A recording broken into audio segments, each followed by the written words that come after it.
our new baby, and I get the pleasure to present the exterior design. I can't really think of a better day. This is pretty amazing that we actually have this to show you guys the car.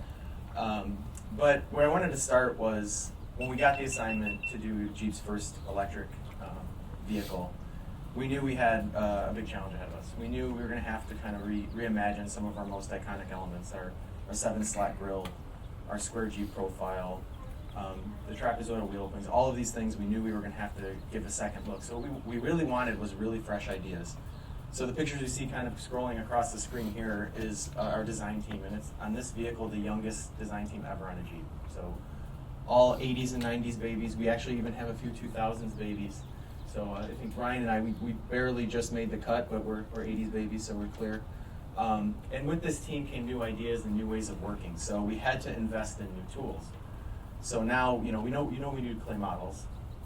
We also now complement that with VR headsets, and you can see that again in some of the pictures. We use pens and paper, and we use Photoshop. Now we can complement that with AI tools. Our user experience designers, I think when you drive the car today, you'll notice the cluster is much simpler than anything we've had before. They use the designer intuition, but now they also have real-time user testing. So they were able to get customer feedback on the spot as they were designing that. And our engineers have virtual simulation tools and a brand new multi-million-dollar state-of-the-art wind tunnel, which I'll get into exactly how we did it, but this is the most aerodynamic Jeep ever. So the team that we put together is really how we made this happen. So I guess I'll start with the first challenge when looking at the front of the vehicle is our 7-slat grille. And we all know that as the iconic face of Jeep. And we also know Jeep is authentic and form follows function. And now I have to design a car that's electric and doesn't need any cooling. So how do we make this an authentic 7-slat Jeep grille? And to be honest, we searched around for a little while and we were coming up empty until a couple of the guys were at the Shinola Hotel one night having a couple drinks. And they looked around, it just had a cool vibe about it. It had this really modern kind of ambient glow to everything. And as they're kind of looking around, as designers do, they noticed there's no light bulbs to be seen. How are they doing this? So again, we were curious, so we poke around the place and we found 17 light bulbs. I think Bob, he told me he counted 40. Andy said there's 32, but I think the designer number is the real one. But that's really where the inspiration for this grille came from. And we thought to ourselves, if we hid some LEDs up underneath here and shined it down, we have 7-slat grille that's identifiable during the day. It's also identifiable at night. And at night now, it gives you a little bit of a glow. It does light up the vehicle in front, just a little bit for when you're kind of walking up to the car, doing some of those things. So found a really creative solution on how to keep the Jeep grille iconic, but also functional. And the second thing about a Jeep front end that I always love is that it has a real confidence to it. And I think that comes from the continuous line that starts on one side above the headlights, continues through the grille over to the other side. So on this car, we'll light that up with a light pipe, and it gives it, again, kind of completes the face that's in front.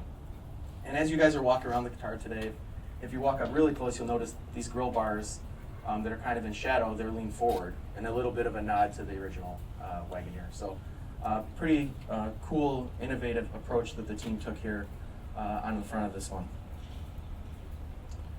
So then if I walk around the side a little bit, and try not to blow up the speaker, again, we had our second challenge. We had a super, super aggressive aerodynamic target right around 0.3. Something that we've never achieved on a Jeep before. And again, we said, how are we going to do this? And it all started with, like it always does, with sketches. And this is actually the real sketch. We didn't create this for the media event. This is actually the real sketch that Eugenio did. And what we loved about it was you could see the trapezoidal wheel openings kind of really prominent on the side. And then, but what was different, it had this kind of bullet-shaped front end that accelerated towards the back, down the roof, and tapers back towards this kind of square Jeep profile with, again, a tapered depot. It's a little bit of a nod to the original Wagoneer.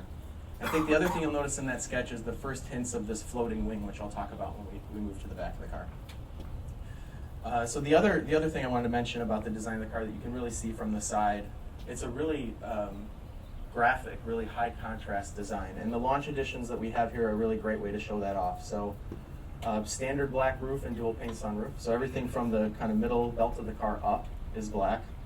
And then everything from the lower cladding to the bottoms of the bumpers and the 20-inch wheels are gloss black on the bottom. So again, really separates the body between those different elements, gives it a high contrast look, stretches it out, really captures kind of the essence that we loved of in that sketch. So again, Launch Edition, the cars you guys are going to be driving today do come basically one way. You have your choice of exterior and interior color. Brian will show you the interiors, but we have a few of these here today. So white, we have silver, which is the car here, Baltic gray, we have black, a bright red, we have a bright blue, and I think one of the most striking colors is this is Fathom Blue. This is the color that you see next to me right now.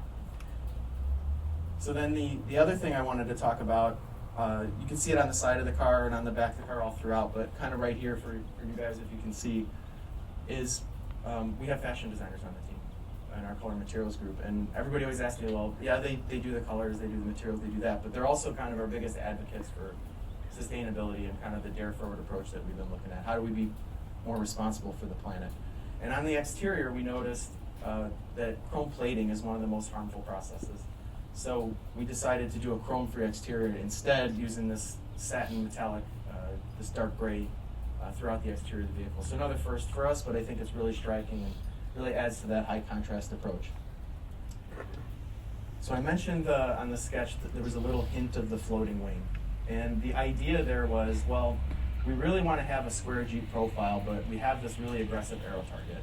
How are we going to achieve that? So the designers thought, you know, this whole middle area of the roof, if we just let that be, you can kind of see how round this is underneath here, we just let the wind tunnel design that, and we use this rear wing to kind of bridge the square profile across the middle. And, you know, we sketched it, we started putting in clay models, we thought we better not show the engineers, they're never going to let us get away with this. But we worked together really well. So when we showed them, they're like, well, to their credit, you know, I don't know how you guys are going to build that, but let's try it, let's see what it does. And they put it in the wind tunnel, they used their simulations, and when they came back, they actually asked us to increase the depth of it by 3 times. So they wanted it more exaggerated. So you can see here in the vehicle how the wing bridges across this kind of square Jeep profile, but this round shape through the middle is exactly what they need to reach the aero target. The result was our most aerodynamic Jeep ever. Below the target, it was 0.294. So it's pretty dramatic improvement over anything we've done before. The second thing I want you to notice on the back is this is where we kind of complete the full set of LED lighting on this vehicle. So again, like the front, really thin, really dramatic lighting that goes from one side of the vehicle to the other and helps kind of exaggerate the width and also kind of accentuate that kind of high-tech feel this vehicle has. So I guess that's the exterior design, kind of complete reimagining of the 7-slot grille that's iconic but also functional. A really iconic squarish Jeep profile, but our most aerodynamic Jeep ever. And then our most sustainable exterior ever with completely chrome-free, all put together using new tools, new methods, and kind of the youngest design group we've ever had on a vehicle.